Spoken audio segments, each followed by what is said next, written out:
Valle de los Caídos, in Spain, the Valley of the Fallen.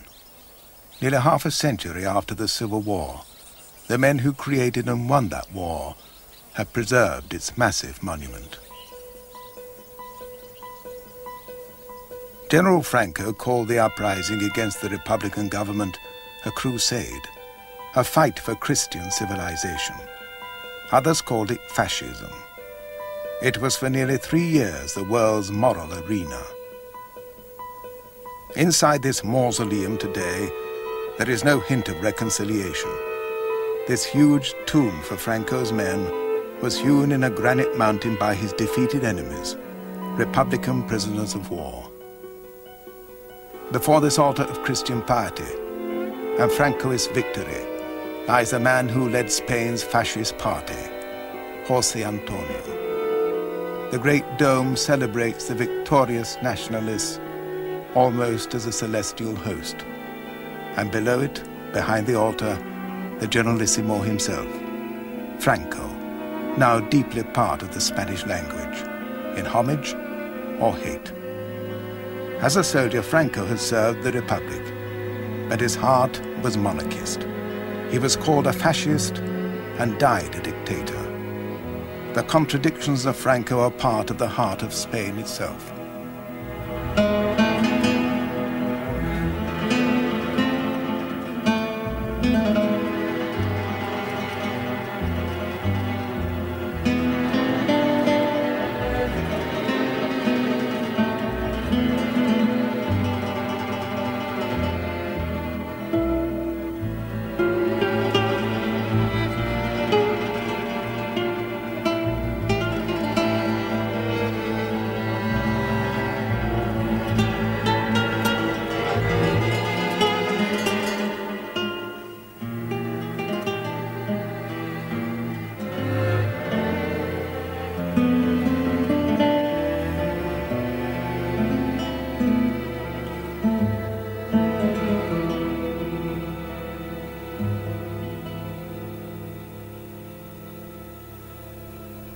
It was said, in time to come, that Franco was a cautious and even reluctant conspirator in the army's coup d'etat, which began the Civil War. But he became Europe's longest ruling dictator of our century, the archetype of dominant endurance.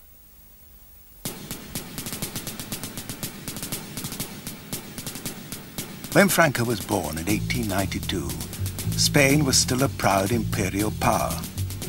Franco was a child with that empire dissolved. The American wars lost Cuba and the Philippines. It was a grievous blow to Spanish pride, and also a knock for the young Franco. He had wanted to follow his father and brother into the Spanish Navy, but with the dissolution of an overseas Spain, that was cut back. So for Francisco Franco, it had to be the unglamorous and rather disgruntled army. For Franco, and so many of his class and generation, the army was his education. It confirmed the political images of the past, which were romantic or ambitious, or probably both. Spain had lost its empire, but it still clung desperately and bitterly to its last vestige of glory abroad. In its protectorate of Morocco, Spain sought to erase its humiliations far away by redoubling its military dominance. At home, as so often in military restlessness, party politics meant very little. The officers were either indifferent or vaguely hostile. The only consideration, almost religious, was patria, the fatherland. As a career army officer, Francisco Franco flew very high and very fast. He became in succession the youngest captain, major, and colonel. By the age of 33, he was a general. He had commanded the Spanish Foreign Legion for 4 years, following his personal mentor, the much wounded and scarred hero, General Millán Astray. Millán Astray was the founder of this disciplined and brutal elite of the Spanish army.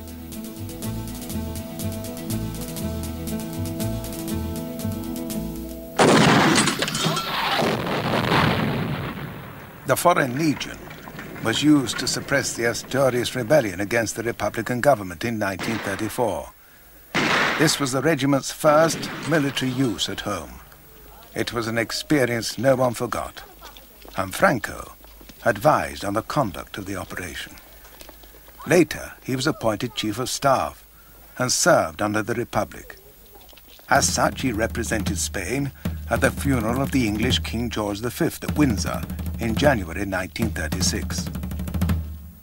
Franco himself was personally and politically a monarchist. He supported the restoration of the Spanish king, who had fallen from power 4 years earlier.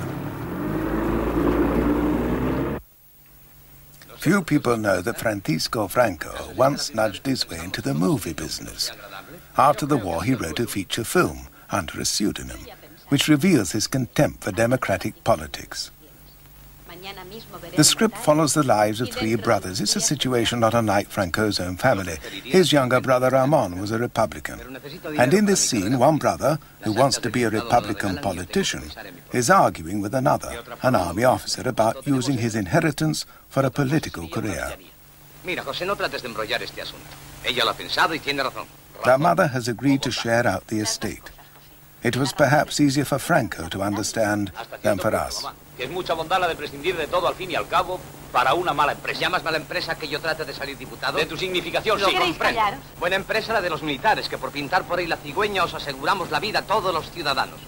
Dices ese disparate porque te duele que seamos el principal estorbo para vuestros manejos turbios e indignos. José. Pedro. Sí, indignos vosotros. Quieto, José, ven conmigo. Es que no queréis que tenga ni un solo día feliz. Todo esto se acabará muy pronto. Dios quiera que sea el día en que cada uno estemos en distinto papel. Ya está bien, José.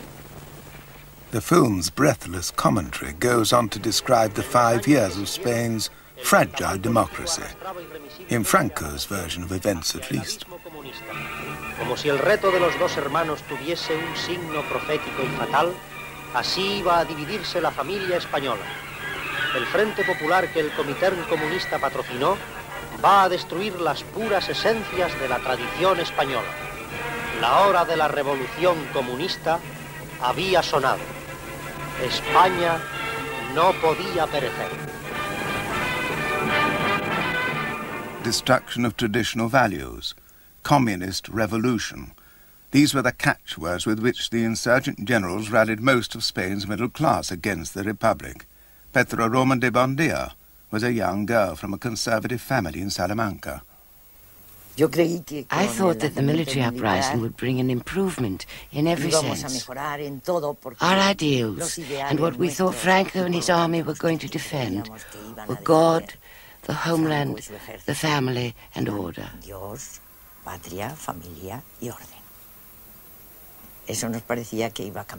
We thought that the rising would change everything. We never imagined that it would be such a long war. Before the war, in the 5 years of democracy between 1931 and 36, the Spanish Republic had not just been a new order. It had questioned all the assumptions of accepted society, and now some people wanted to put the clock back. Tomás Garicano Goñi was a young army officer.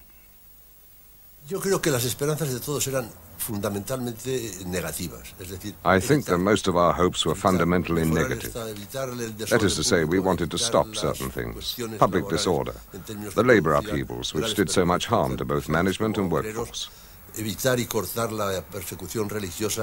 We wanted to do away with religious persecution. Not only was religious education banned, but also any teaching by the religious orders. We wanted really to return to a more traditional Spanish way of life, a peaceful one, which this Republican government had failed to bring. The social upheavals of the Republic had led to a progressive breakdown of law and order. In the countryside, peasants hungry to own the land they worked seized it. Some landowners had been killed, and others feared for their lives. Peace was impossible, so we had to head for the hills. If it's just not possible to live, then you have to find a different solution, which was the rising against the Republic. Franco had begun with curious discretion. He had joined the army coup in Morocco with expressly limited aims of restoring order and crushing the revolution. But his proclamation did not invoke the church or any crusade. He did, to be sure, hint darkly about foreign influences assailing traditional values. What was surprising to some was that his proclamation concluded with the unexpectedly democratic slogans fraternity, liberty, equality. But that, he said, was the absolute order of their priority. The First Army decrees gave instant comfort to its middle-class supporters. That was fairly easy. All the land the Republican reforms had shared out was to go back to the owners. Trade unions were banned. So were all political parties of the Popular Front. But first, the army had to face the fact that its initial coup had failed. Armed working-class resistance had defeated the army rising in 5 key cities. Spain was divided. The Republican government held Madrid, the Basque Country, and nearly half the rest of Spain. And the Nationalist command was split. General Mola in the north, and in the south Franco with his Army of Africa. The Nationalist original plan had been to install General Sanjurjo as commander-in-chief, but he died in a plane crash as he left Portugal to take command in Spain. It left a difficult gap.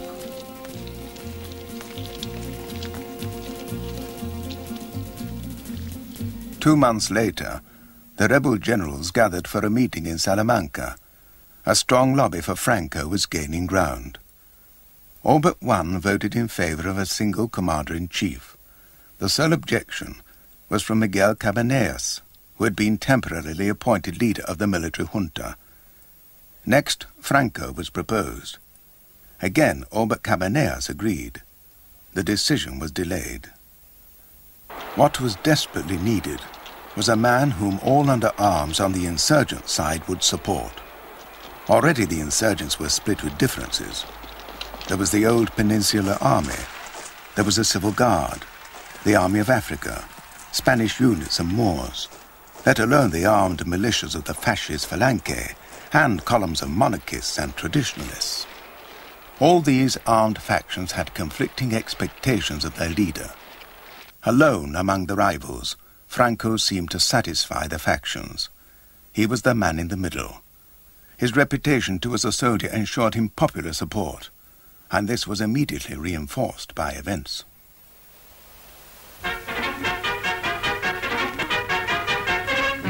Driving on to the relief of Toledo, the advance of General Franco's columns from the west is pushed on remorselessly. White troops and Moors, well armed and trained in modern methods of warfare, supported by powerful artillery, overcome the resistance of government militia, whose retreat is on Madrid rather than Toledo. General Franco arrives to embrace and honor Colonel Moscardo, the brave and bearded commander. The victory at Toledo inflated Franco's prestige. Even before his appointment as commander-in-chief was announced, his supporters were planning higher office for him. They proposed he should be not only supreme military commander, but head of the government. Some of his colleagues were doubtful. Nevertheless, Francisco Franco emerged as the undisputed leader and called himself head of state. On October 1st, 1936, Franco was granted all powers of the new state of Spain, at least for the duration of the war. My personal reaction to Franco's appointment was one of relief. Nationalist soldiers were saying, a single command wins a war. A split command loses a war. Franco's appointment was unquestioned. There wasn't anyone else who could hold a candle to him, and it was a source of great relief all round. The army generals who appointed Franco as head of government, as a military necessity, may not have realized that they were establishing a personal dictatorship. Many different groups had supported their rising. First, the Conservatives, who had supported the right-wing parliamentary coalition Theda before the war. Second, the monarchists, who sought the restoration of King Alfonso. Third, the Carlists, mainly from Navarre. They were also called traditionalists. They were religious, supported a king too, albeit a different claimant, and fought for their regional rights. Fourth, the Phalange, the fascist party, outlawed by the Republic. They claimed to transcend the right and left of politics, but called for a radical social revolution. General Moller, for one, was fully aware of the wild complexity of the various factions. He had successfully negotiated the support of both the Carlists and the Falange for the plot. Soon after Franco's appointment, Moller spoke to Pedro Sáenz Rodríguez, a right-wing monarchist intellectual who had joined the uprising and later joined Franco's government. I remember very well that there was a large armchair in front of the desk, and General Moller was sitting on the arm of it with his feet on the seat, and he asked me, "What do you think will happen when the war ends?" I said there will be a problem with all the different political interests. He said, "I'm pleased to hear you say that. When the war is over, it will be necessary to have some sort of constitution and parliament." In Franco's plan, there was no question of a parliament. The army decree gave all powers of the new state to him. He referred to himself as head of state twice in his first proclamation. Viva España! For many people, his own political ideology was a mystery. Did he have a political theory? Many people thought that he was a man who was keeping a secret, but I called him the Sphinx without a secret. He had the air of a Sphinx, but there was no secret. He was silent on many subjects because he had no opinion on them. Franco had never claimed to be a politician, but he was of the intuitive right, an instinctive defender of capitalism. With his brother Nicholas as secretary, he prepared his program. No working-class trade unions. Help for peasants, but land for landowners. Concord with the church. Above all, no democracy. That way, perhaps, the working-class opposition could be wiped out forever. Un Estado totalitario armonizará en España el funcionamiento de todas las capacidades y energías del país, en el que dentro de la unidad nacional el trabajo, estimado como el más ineludible de los deberes, será el único exponente de la voluntad popular. Y merced a él podrá manifestarse el auténtico sentir del pueblo español a través de aquellos órganos naturales que, como la familia, el municipio, la asociación y la corporación, harán cristalizar en realidades nuestro ideal supremo. These aims of the Spanish right could only be secured by repression. Even before Franco took command, working-class resistance was physically extinguished by advancing nationalist columns. Franco himself continued the purge. Franco estaba un día que fui yo a hablar con él, que me llamó para una interview que le habían hecho. One day when I went to see Franco, he called me for an interview before I was a minister. He was sitting at a table drinking chocolate, dunking bits of bread and biscuits into it, and he had a heap of files on the left and was classifying them. Some he put on the table, others on a chair. Afterwards, on leaving, I asked an adjutant what were those files which General Franco had. They were the death sentences. Those which he placed on the chair were for signing and the others for revision. It was something done quite calmly. For him, it was simply a military matter. There were few critics of these methods in the nationalist zone. Franco's supporters were united in the common cause of defeating the Republic. But as to what to replace it with, there was much dispute. First, there were the fascists, the Falange. Before the war and his imprisonment, their leader, José Antonio, had tried to present a doctrine of seductive simplicity. Tenemos una fe resuelta, es que están vivas todas las fuentes genuinas de España. España ha venido a menos por una triple división. Por la división engendrada por los separatismos locales, por la división engendrada entre los partidos y por la división engendrada por la lucha de clases. Cuando España encuentre una empresa colectiva que supere todas esas diferencias, España volverá a ser grande como en sus mejores tiempos.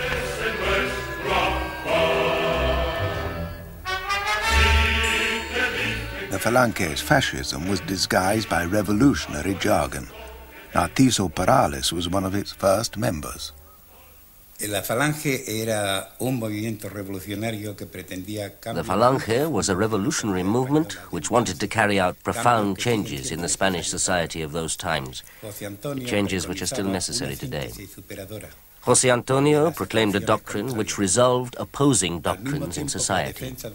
It upheld spiritual values and the belief in the fatherland as our common and universal destiny, and at the same time it aimed for a social revolution.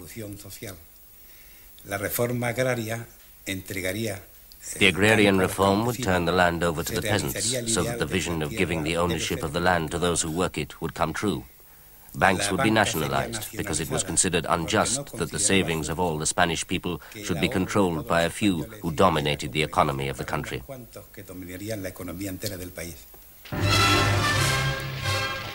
The Falange's leadership was predominantly middle class or aristocratic young men, but the movement was designed to appeal to working class sentiments, albeit staunchly anti-Marxist.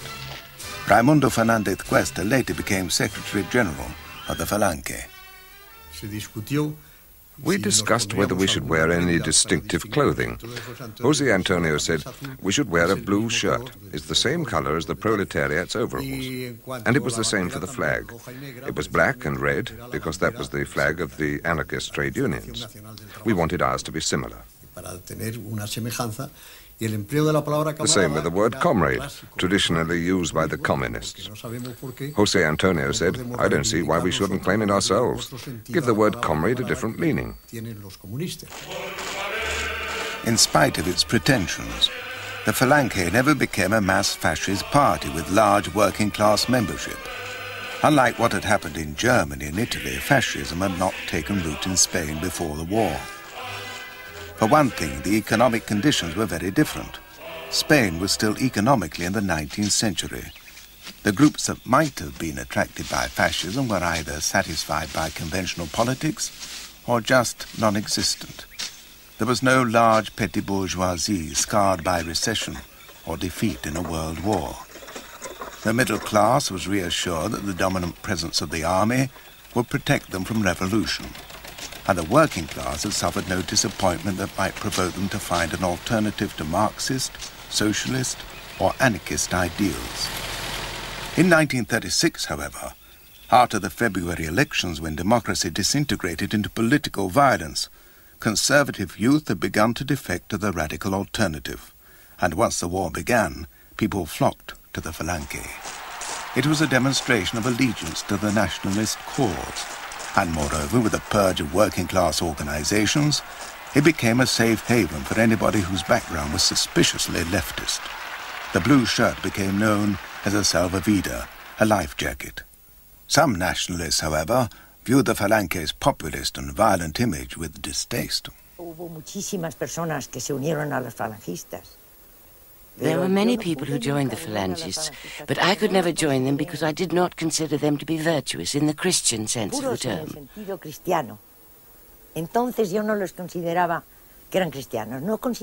I did not think that the Phalangists were Christians. I did not think that they acted in a way that I considered to be correct, and I never liked them.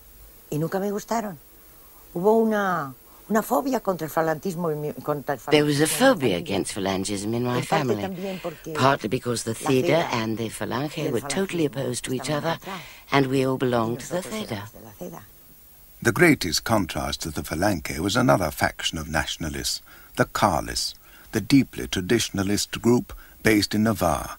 They lived in the romantic, almost medieval past. We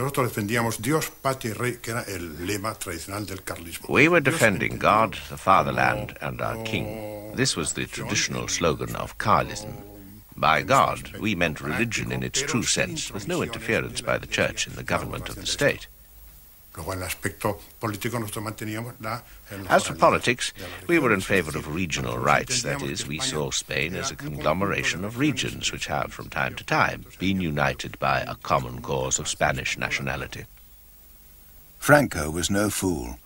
He recognized the potential danger of disunity in the nationalist camp.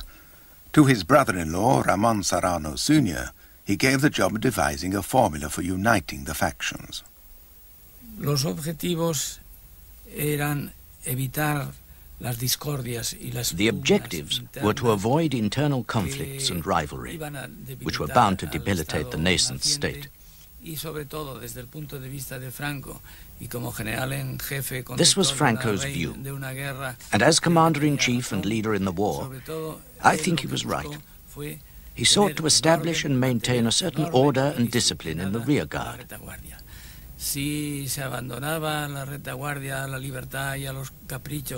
If the rear guard was left to the whims of the different groups, things could get out of hand and could affect the situation in the fighting fronts, as happened in the Republican zone.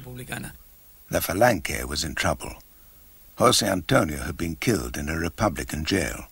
All other potential candidates were in prison or dead, and the organization was riven with ideological and personal schism. On April 17, 1937, a former mechanic, Manuel Edia, was confirmed as leader. He had no formal education, was unimaginative and ineffective. He was easy meat for Franco. 2 days after his election, Franco, as head of state, declared the Falange and the Carlists would be unified in one national movement under his own direction.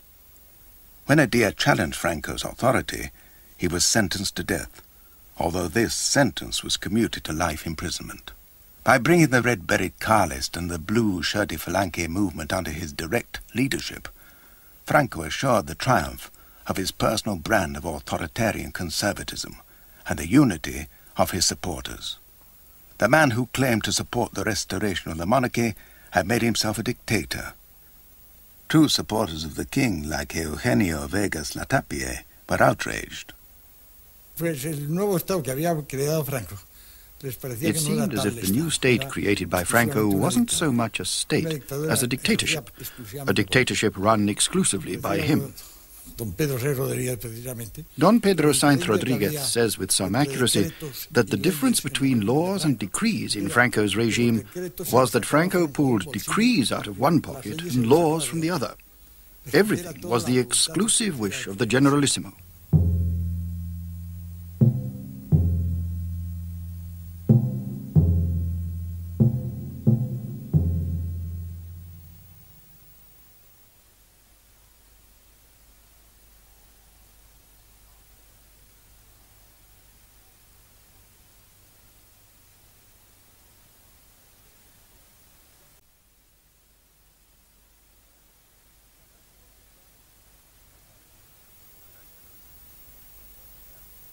Franco's regime was a conservative dictatorship, but it was cloaked in symbols and ritual of fascism. In the European economic depression of the 30s, fascism could be seen, and was seen, by many as an up-to-date alternative to the politics of class struggle. To unite a nation, even forcibly, in one supposed common interest, was a superficially attractive doctrine. At least it provided Franco, the reactionary soldier, with a facade of modern political ideology. Franco saw his task as blending the conflicting elements of the new Spain while maintaining the traditional values of the old. The charismatic fascist leader José Antonio Primo de Rivera was gone, shot in a Republican jail. Franco assumed his mantle. One could say Franco misrepresented José Antonio. He emphasized the inoffensive side, at least what was inoffensive to conservative people, and he silenced and buried anything that threatened them. José Antonio had argued for the revolutionary upheaval of Spain's old order, but now he was dead. His name was carved in the stonework of Burgos Cathedral. Every church in Spain carried this potent legend. Thus the Falange revolution became absorbed within the symbolism of Spain's deepest reaction, the church. And Franco presided.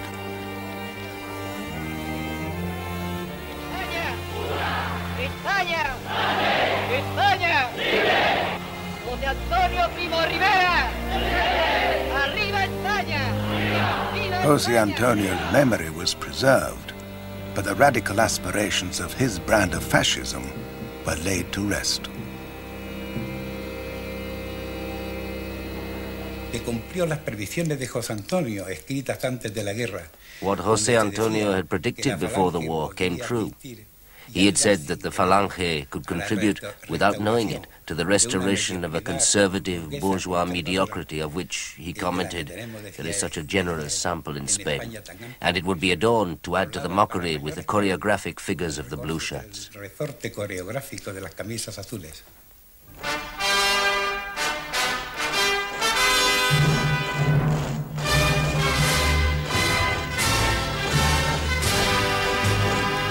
Se puso una careta de situación francamente fascista, como se decía entonces. The regime presented a mask which was basically fascist, but deep down this wasn't the case.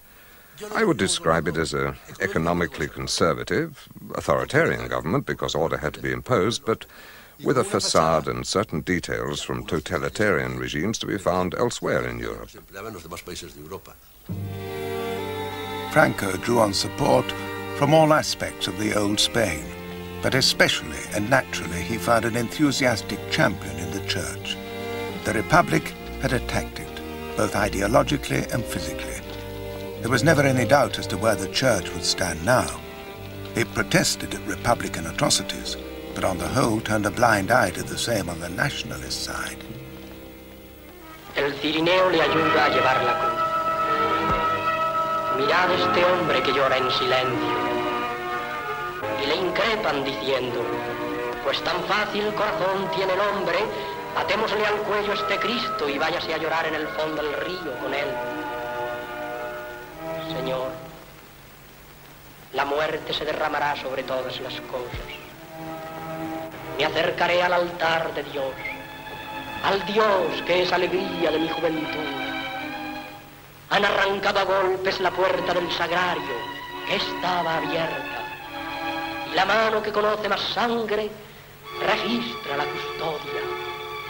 ¿Por qué os apresuráis, almas, en el despojo? 2 months after the start of the war, the Bishop of Salamanca declared that the military rebellion was a crusade. It didn't seem to matter that it was being fought by Moorish Muslim troops, whose religious symbol was not the cross, but the sword. The Church's endorsement, however, was reinforced by a letter from Spanish bishops to Catholics all over the world. In their words, the war was between the spiritual crusade in defense of law and order and the materialism of Russian Soviets. This letter was published 2 weeks after the rebels conquered the Basque country. Priests there, like other conservatives, served with the Basque Republican Army. For them, the defense of the Catholic faith was far from the same thing as Franco's crusade. They had seen the wartime republic as a cause of freedom for Basque regionalism. They had appealed to the Pope, but although the Vatican wavered, the Pope eventually recognized the Franco regime in the summer of 1937. He later sent a nuncio to represent him in Burgos.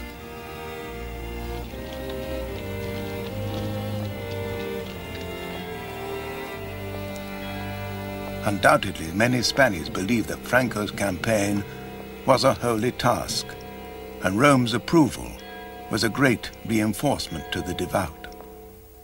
Una emoción grande para mí fue mi encuentro con mi hermano, el que caería en la guerra, el pequeño. A very moving experience for me was my meeting with my younger brother, who was later killed on the Northern Front. He'd asked for leave to come and see me. Bajó con un permiso para saludarme y me preguntó, mira, Cristina, quería yo verte. He said to me, look, Cristina, I wanted to see you because I wanted to ask you something.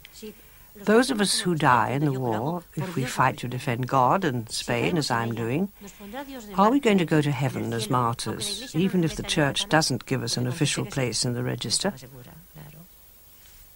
I said I was sure they would, if they fought with that spirit, in the name of God and the motherland.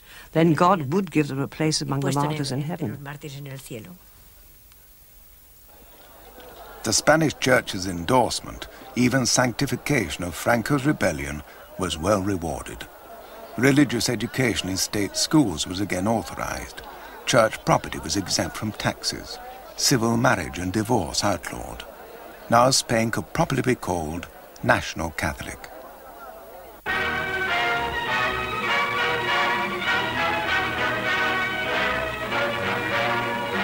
propaganda films carried the message to the faithful. This was how the rebel regime wanted or needed to be seen.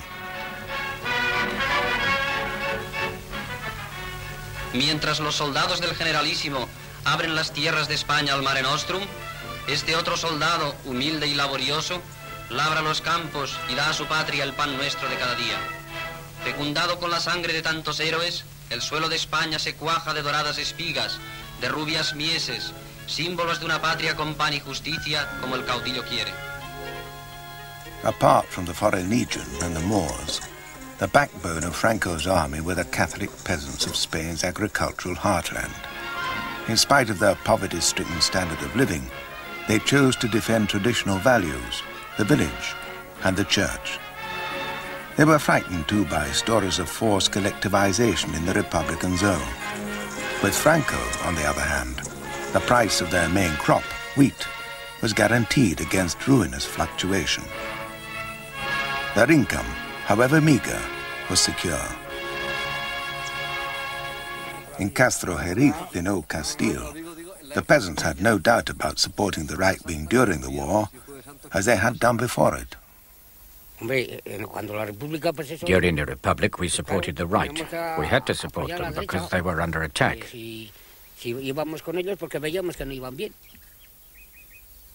During the Republic, we were persecuted, but after we were free, we could go home any time.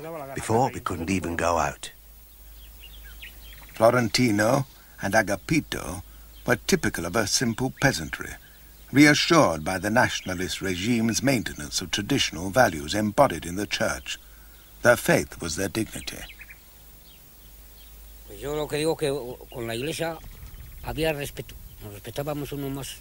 I believe that with the church there was respect. We respected each other more. Without religion there could be no respect, that's what I think. Without the church, the priest, they just bury you like a dog. Other people are against religion, but I've always been for it. We joined Falange, and my brother was going to go to the front. But because he was my older brother, and he did more work than I did, my father said I should go in his place. In the end, he went off too.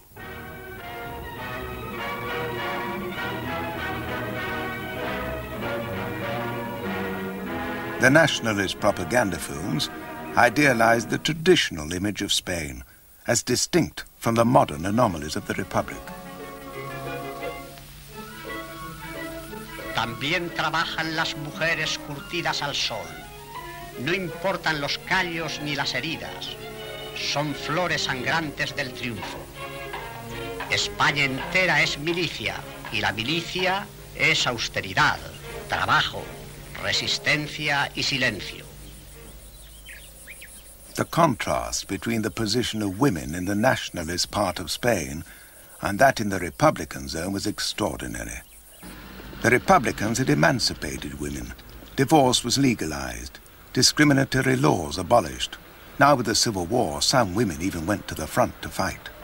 But in the nationalist zone, the senoras and senoritas of old Spain were revered in a subsidiary role. Pilar Primo de Rivera was the sister of José Antonio. She had been trapped in Republican Madrid at the start of the war. No tenía un sentido, pues, por ejemplo, familiar. They had no sense of family duty, and the divorce law had already divided us even more, because, of course, our Catholic way of life meant we could not accept it. In the nationalist zone, everything was much more constructive, more efficient, orderly and effective. There was a reason for everything.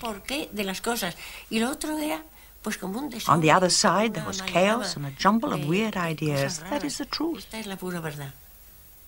When Pilar escaped to the nationalist zone, she set up a special women's section of the Falange, the fascist party.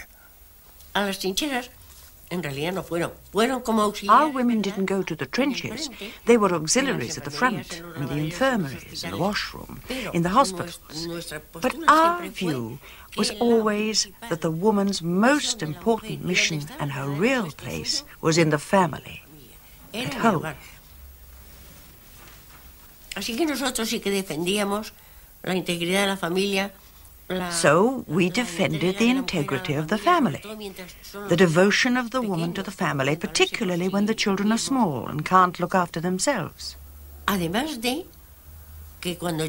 Later, the woman could apply herself to her vocational work, her studies or whatever, but without taking that too far. We have always wanted to maintain a balance and give due priority to the defense of the family. Camaradas, hoy vais a escuchar la voz de vuestro jefe. La misma voz que ha ordenado más de 100 batallas victoriosas viene ahora a hablaros a vosotras. La que escuchan atónitas las naciones viene a deciros hoy cuál es vuestra misión de mujeres dentro del movimiento. Por lo tanto, abrid vuestros sentidos para que no perdáis ni una sola de sus palabras ni uno solo de sus gestos. Arriba España. Of course, it will be a man who is entrusted to direct the mission of women within the national movement. En la ciudad de Santander se celebran cursos de cultura física organizados por la sección femenina de Falange Española Tradicionalista y de las Jons. Junto al mar Cantábrico y en donde Castilla se asoma al mar, la escuela de danza practica diario sus ejercicios. La Nueva España cultiva su cuerpo y su espíritu y se prepara para crear una patria mejor. The nationalist propaganda emphasized the wholesome, domestic aspects of the regime. Franco's daughter promoted this in a newsreel made for German children, with a little help from her father. ¿Quieres decirle algo a los niños alemanes? ¿Pero qué les digo? Lo que quieras. Pido a Dios que todos los niños del mundo no conozcan los sufrimientos y las tristezas que tienen los niños que están aún en poder de los enemigos de mi patria. Yo deseo que todos los niños españoles tengan una casa alegre, con cariño y con juguetes. Y por eso envío un beso a todos los niños del mundo. As the rebels' army secured more territory, the propaganda camera showed the charitable work of the nationalists in the captured Republican towns.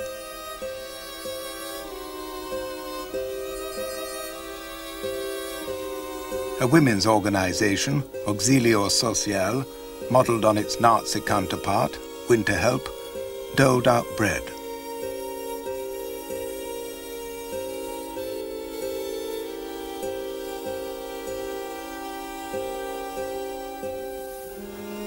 From the start of the war, the rebels held most of the food-producing regions of Spain. This gave them a powerful weapon both in preserving morale in their own zone and taunting the increasingly hungry Republicans.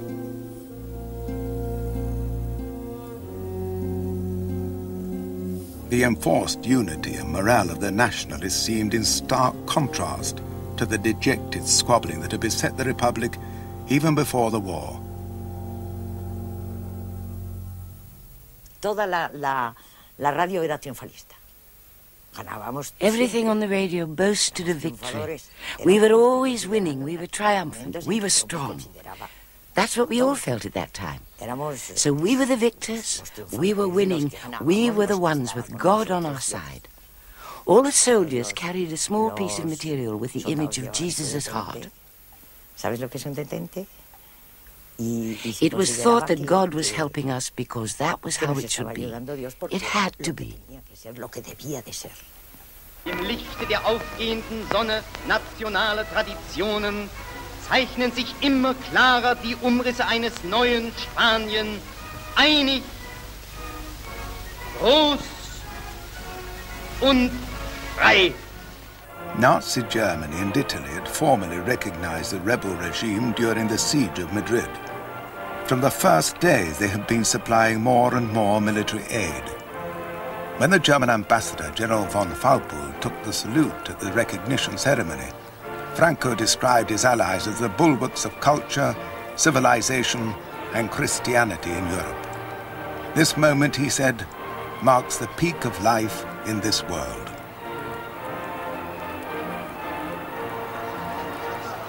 Franco did not, however, follow his Axis allies too far down the path of fascism.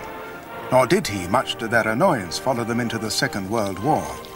But he willingly, if not gratefully, accepted their practical aid, simply because without it, he could not have carried on the war.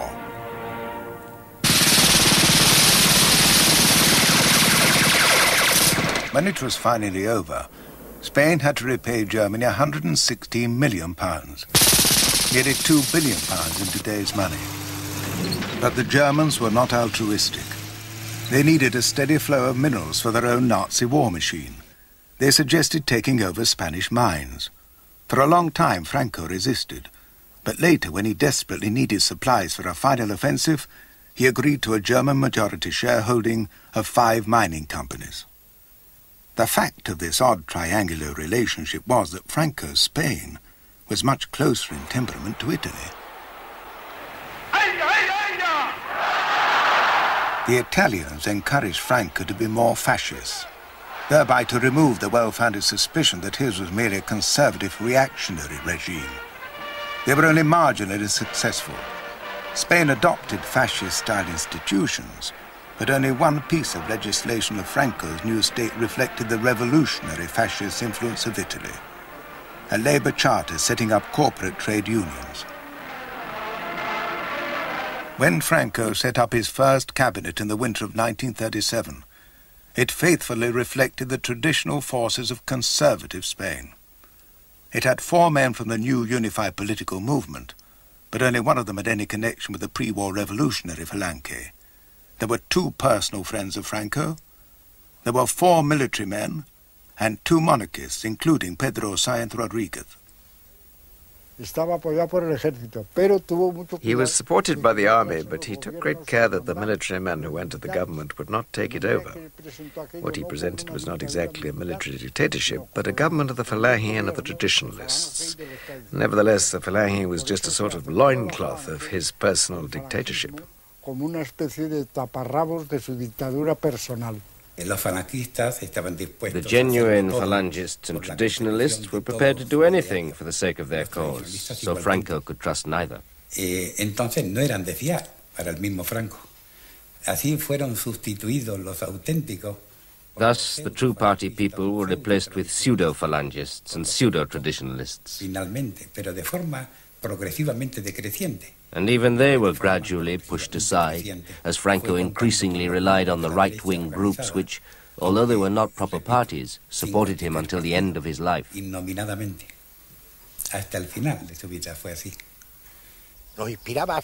had absolute confidence in him. The Falange wanted to run things, and he sent them packing. He wanted his brother-in-law to sort out the Falange, and he got rid of him too. He couldn't have cared less. His attitude was, I'm following the path I've set for myself, and that was that, and that's what he did.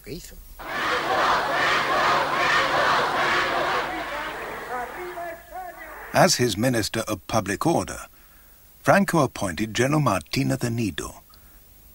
This man's reputation was based on his brutal repression of anarchists in Barcelona in the 1920s. Nido's appointment marked Franco's determination, above all, to strictly suppress any working-class resistance. If anyone was caught with any association with working-class parties or trade unions, they were summarily dealt with. Francisco Poyatos López, a lawyer, had escaped assassination squads in Republican Madrid, but he found justice was no fairer in the Nationalist zone. Entraban, por ejemplo, 20 individuos. 20 people would go in and the trial would take less than a quarter of an hour. There wasn't even time for them to make statements, nothing at all. It was even worse than the executions without trial because, on top of everything, it was making a mockery of justice, giving an appearance of legality to something which was not legal at all. And also, as I learnt later on, Franco insisted that only 1 in 5 people could be acquitted. That was the highest proportion. The nationalist passion for the unity of Spain meant stamping on all aspirations for autonomy of the traditionally distinctive regions of Catalonia and the Basque Country. In the Basque Country, the physical devastation was matched with the attempt to destroy the spirit of Basque nationalism. The Basque language was prohibited. Even the road signs were painted out. In April 1938, as Franco's army was poised to invade Catalonia, he announced the abolition of the region's home rule. The decree proclaimed that Catalonia would now have the honor of being governed on an equal footing with the rest of Spain. Before the war was over, it became clear what that honor entailed. The so-called law of political responsibilities retrospectively made anyone who had been an active Republican for 18 months before the war liable to prosecution. It included anyone who resisted Franco during the war. More often than not, the sentence was death, even if it wasn't always carried out. By the spring of 1938, he was already rounding up thousands of Republican soldiers and sending them to concentration camps. And the war still had a year to run.